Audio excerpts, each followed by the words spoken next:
Hi everyone, this is Aaron for Zollotech, and I'm going to show you how to take apart your Xbox 360 S model. I had a problem with my optical drive and needed to take it apart. It wasn't under warranty, so I had to fix it myself. I'll show you what I did to fix it in another video.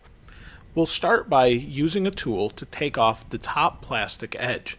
You can see it's on the Xbox CD drive or DVD drive side. So you work from the corner and you kind of pop it up underneath. You'll have to hold it in. It's a little bit difficult, but just take your time, work your hand around there, and then you'll see there's clips and they're all around the whole thing. Just gently work it back and the whole thing will just pop right off. Set it aside and then we'll move on to the next step. This is a little bit more difficult, and what we need to do is release clips that are around the different outside edges.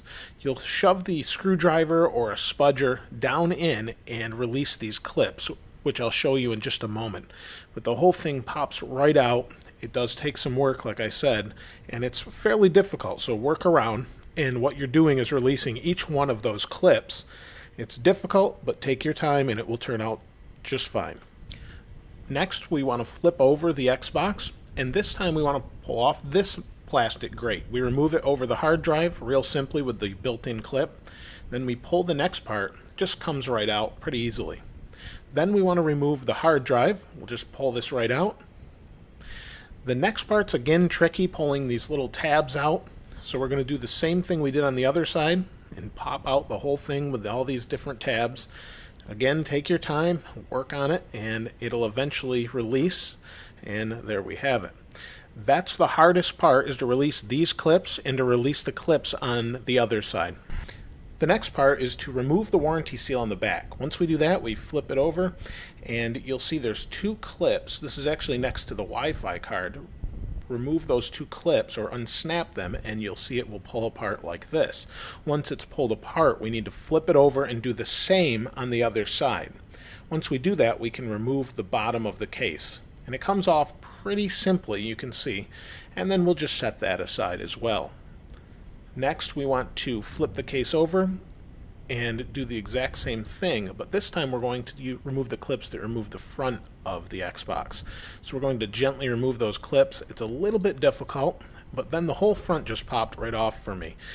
You may have to work your screwdriver around. Once you've done that, there's a cable, so don't pull it too hard.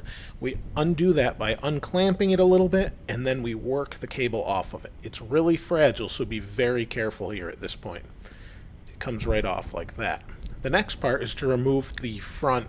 It's the RF module and also the power button. There's two Torx T9s that we're going to unscrew. These will unscrew. It's pretty simple to unscrew them, just two. And then we gently pull on the front and it will disconnect from the front of the Xbox. It actually has a USB style connector. Next, we're going to flip the Xbox to the side and remove the Wi-Fi card. We need a Torx T10 to remove that. Remove it like so and slide it out. It has a USB style connector just like the other card. Now we need to remove the screws in order to take it apart further. We need to remove the warranty label first, and again lets Microsoft know that you've actually voided your warranty or taken it apart. So once we do that, you can see there's 5 screws. There's T10 Torx screws, and you can see there's 5 of them there, and we need to remove all of those, so we'll do that now. Now we want to flip the Xbox 360 over, and then we're going to just pull the top of the case and shielding off. It comes right off real simply. Now we have the Xbox 360 and the optical drive and the fan with the processor underneath, and that's pretty much it. That will allow you to get access to whatever you need internally when you're working on your Xbox 360. Hopefully this guide helps. Be sure to check our other guide on how to repair the optical drive. If you have any other questions or comments, please place those in the comments below. As always, thanks for watching. This is Aaron. I'll see you next time.